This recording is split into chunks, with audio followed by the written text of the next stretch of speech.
Hi mga bayut! Another day, another mini vlog. So for today's video ay mag-get ready with me tayo. So ilalagay ko na pala yung moisturizer sunscreen ko. So nakalimutan ko kanina mag-video para sa skincare ko. So dito na lang tayo diretso, no? Kasi hindi sana ako gagawa ng get ready with me. And next is itong base primer. Actually guys, hindi sana ako maggagawa ng get ready with me. Pero may oras pa tayo bago tayo mag-work. So, nag-get ready with me muna tayo. And lately kasi ay nanonood ako ng Bisdak 12. I don't know if alam nyo yan. Sa YouTube shot. So, ngayon is itatry ko silang i-gawin yung mga videos na ginagawa nila. And next is yung kilay. Ayan, gawin lang natin off-cam para mas maganda siya. O, pak! Sino ka dyan batla? So, yun pala guys. I've been doing my makeup for almost 5 years na dahil sa best friend ko. And yan pala guys, now we're putting our foundation. Ayan.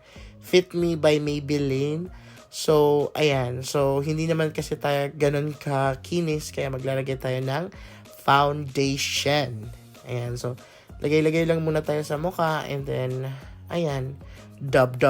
Ayan. So, let's back to yung Bistak 12 kasi guys, para siyang reality show for vloggers sa Philippines, sa mga Bisaya yung mga vloggers. So, nanonood ako tapos parang sabi ko sa sarili ko, parang gusto kong gawin din yung mga ginagawa nila. Parang may free lessons na, diba? So, ayan, now we're getting ready at Char. Kasi yun yung first episode nila.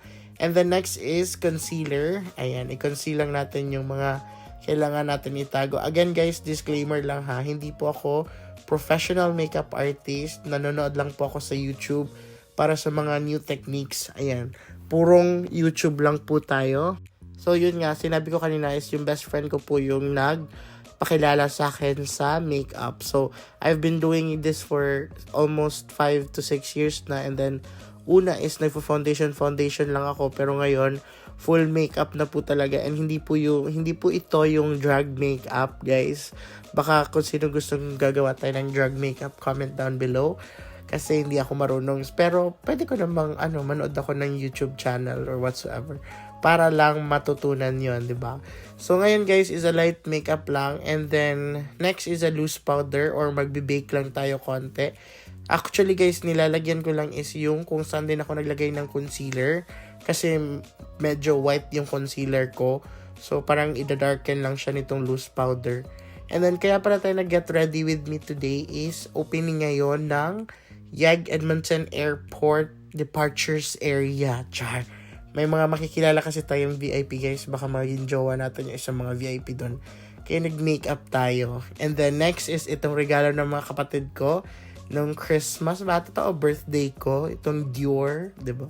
Social si bakla. Yan lang ata yung hindi drugstore makeup. Charot. So ayan. So since natural looking lang naman kasi yung makeup ko palagi guys. So most color na ginagamit ko is yung brown lang or yung nude lang.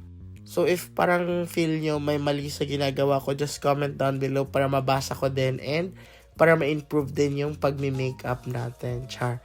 Fast forward ko lang to guys kasi sobrang tagal ko talaga mag-makeup. I don't know kung bakit. Siguro matagal na kasi din ako hindi masyadong nagme-makeup.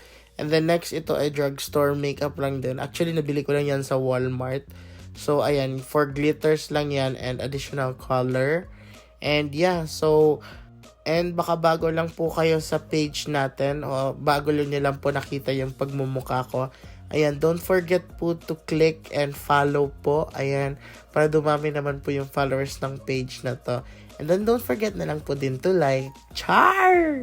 So like I said po, opening po ng aming departure area ulit ngayon. So sa mga friends natin na magta-travel through Edmonton International Airport, today po yung opening niya or ngayong October 30, 2024. Ayan, operational na po siya ulit and you can use the departure area po when you're departing. Actually, hindi ako nakakuha ng mga videos while doing the opening kasi nga nagtatrabaho tayo and hindi ko alam if pwede bang mag-video while nagwo-work. And then, ayan po, brush off lang po yung mga nilagay ko kaninang baking powder. Baking powder? Loose powder pala. Char, tinapay. May baking powder. And then next is maglalagay lang po tayo ng blush. Ayan, from Rare Beauty. And again guys, disclaimer, hindi po ako professional makeup artist. So, as you can see po, walang contour and walang ka-etchos yung video ko. Kaya, pabayaan nyo na or just watch na lang. Just watch the video if you want to. But if not, di naman ko po kayo mapipilit na panoorin ako. And then next po is itong from Vice Cosmetics. Yan pa yung nung umuwi ako nung January. So, nadala ko or nabili ko. And yeah, very nice po siya guys. And then, next is magla-lashes na po tayo. So, malapit na po tayo matapos. Off-cam ko lang gagawin. And, pak! Pak! May pa-transition si Boko. Look! So, ayan na po yung finished look ng mukha natin. Hindi ko po na-videohan din yung naglagay ako ng lipstick kasi nasa bag ko yung lipstick. And yes, that's it for today's video. And thanks for watching. And here's a picture of me.